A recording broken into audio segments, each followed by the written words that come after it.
Bro ஏதாச்சும் ஒரு பாட்டுக்கு டீசெண்டாக டான்ஸ் ஆடுங்க ப்ரோ. டீசெண்டாக தான் நான் ரொம்ப டீசெண்டாக ஆடுவேன். வெயிட் பண்ணி பாருங்கள் வீடியோவை. சரி, நீங்கள் கேட்டதுனால கலகுன்னு கலகுறோம். இப்போ தான் செஞ்சு மாப்பிள்ளை உள்ள வந்தீங்கன்னா ஒரு ஃபாலோ பண்ணிங்க. வீடியோ எப்படி இருந்ததுன்னு சொல்லிட்டு மறக்காமல் கீழே கமெண்ட் பாக்ஸில் கமெண்ட் பண்ணிட்டு போங்க.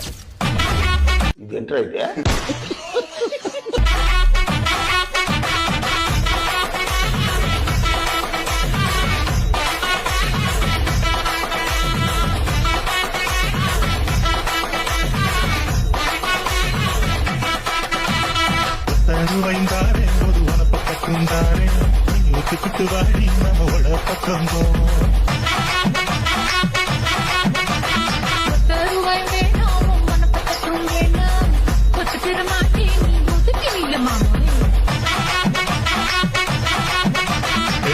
ரூபாய்ந்தாரே ஒரு பதிக்கஞ்சங்கிரிதாரே பட்டு கிளி வாடி பக்கம்